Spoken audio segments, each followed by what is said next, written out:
Rodolfo de la Cruz. Rod po ang palayaw ko. Nakatira po sa Sampaloc, Manila. Sa ngayon po, nagtatrabaho ako sa May Kawayan, Bulacan. 11 years na po ako doon sa pinapasukan ko sa ngayon. Isa po akong freelance na ahente. Ako po si Sister Elena de la Cruz ng P-Campa, Sampaloc, Manila. Kami po ay mga tubong Pampanga. May 3 anak na 2 nag-aaral sa kolehiyo at saka 1 graduating sa high school. Ako ay lumaki sa Pampanga simula nung maliit ako. Doon po ako nakapag-aral ng elementary. Lumaki ako na hindi kasamang aking magulang na lalaki. Nakakasama ko naman ang aking nanay. Sa mga panahon na yon, siyempre halos ang kasama ko, yung tita ko. Hinahanap-hanap ko yung pagmamahal ng magulang. Lalo na yung pagmamahal ng ama. Dahil nga ang nanay ko lang bumubuhay sa amin, todo kayod siya. Siyam kami magkakapatid, ako yung pinaka-youngest. Siguro naintindihan ko naman nanay ko sa sobrang trabaho niya. Siyempre, hanap-hanapin mo yung pagmamahal ng magulang. Ako, hindi ko naman inaano sa mother ko yun eh. Alam ko na wala namang ina na hindi nagmahal sa kanya mga anak. Yun nga lang, siguro sa kanya, kulang lang siya sa oras. Pero ako siguro, minsan nahanap ko pa rin yun. Yung paglalambing ng ina, siguro naman kahit naman sino. Dahil sinasabi nga na kapag bunso ka, spoiled ka, lahat ng mga gusto mo, nandun na yung paglalambing-lambing, hinahanap mo yon. May favoritism ang mother ko. Hindi ko rin alam baka naman yun lang ang nakikita namin. Kasi sa mga borders namin, ganun din ang sinasabi na may favoritism siya. Kasi siguro nga, yun din ang nakikita nila.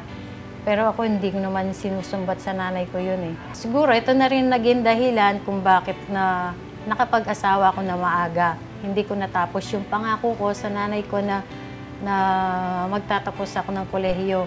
Kasi yung husband ko, dati namin siyang borders. Ngayon, nung nagtapat ako sa nanay ko na boyfriend ko na siya, tumutol siya. Alam ko na maraming may ayaw sa kanya. Pero tinuloy pa rin namin yun. Hanggang sa, yun nga, nung nagtanang kami ng husband ko, nagdadalang tao na ako.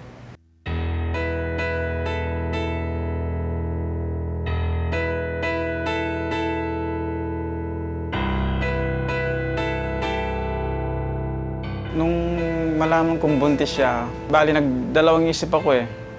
Kung isasama ko sa o hindi. Kasi nga, estudyante pa ako noon, tapos bata pa. Pero ang sabi ko sa kanya, kung hindi kita isama, paano ka kako? Buntis ka.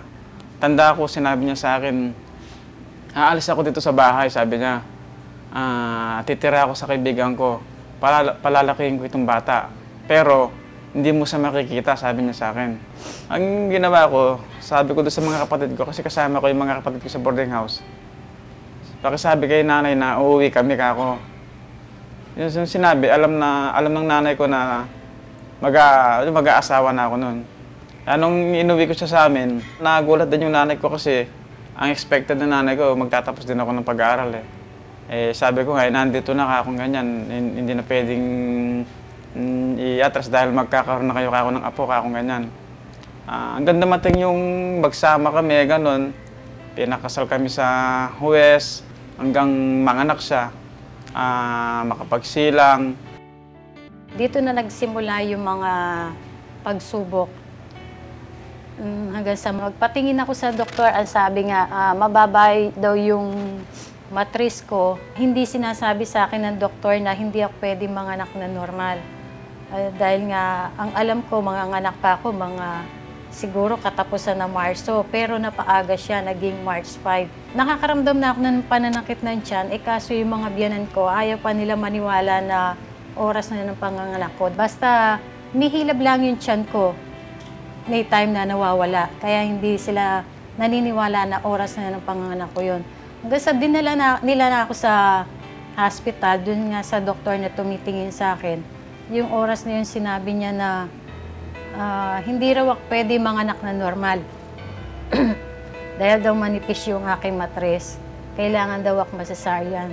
Maraming problemang dumaan sa amin, lalo-lalo na nung pinanganak yung panganay namin. Natatandaan ko pa na wala kaming pambili ng gatas. Ako bilang ama, pinoproblema ko yan. Masakit sa kalooban ko na ni pambili ng gatas, wala akong maibigay sa anak ko. Gayun din yung mga magulang ko kasi, wala rin trabaho yung mga magulang ko. Kaya, ang inisip ko na lang noon kasi meron akong singsing. Ang tanda ko, may singsing ako na binigay sa akin nung nanay ko, yung wedding ring. Wala akong choice kundi isang la para pambili ng gatas. Pagkatapos na nung magkaroon kami ng pambili ng gatas, hanggang dumating yung panahon na maghanap ako ng trabaho kasi hindi ako pwedeng tambay lang sa bahay na walang ginagawa. Buwan pa lang siguro, lumuwas na kami ng misis ko sa Maynila. Tumira kami dyan sa nanay niya. At doon ako naghanap ng trabaho. Sa awa ng Diyos, siguro mga 9 months ako nagtrabaho noon. Hanggang dumating yung time na may mag-alok sa akin na kung gusto kong mag-ibang bansa, mag-abroad. Sinubukan ko yun, sinubukan ko mag-abroad. Kahit na malaki yung placement pay, nanghiram ako ng pera para lang may panggastos at makaalis. Kaya nung nakapunta ako ng Taiwan, laking pasasalamat ko dahil kahit paano yung meron akong pang-suporta sa aking magulang at sa aking pamilya. Nung nakaalis na siya, kinuusap ako ng mother ko na bumalik kami dun sa kanila. Kasi nga inaalala niya dahil 3 na yung anak namin nun eh. Siguro yung bunso namin nasa 6 months pa lang nung umalis siya. Kaya inaalala niya na wala akong makakasama. Kaya pinabalik kami dun sa amin para daw may makatulong ako.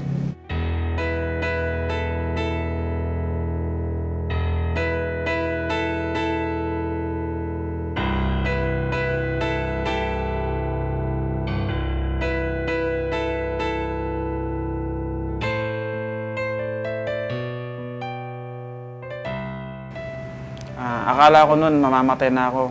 Siguro mayroon pang paggagawa sa akin ng Panginoon, kaya hindi niya ako kinuha. Dahil nung panahon na yun, talagang yung aksidenteng nangyari sa akin, parang tumilapon ako. Sa tanda ko, tumilapon ako. Tumayo ko agad ako. Tinignan ko yung sarili ko kung mayroon ako mga injury, mga gasgas. Alos konti lang.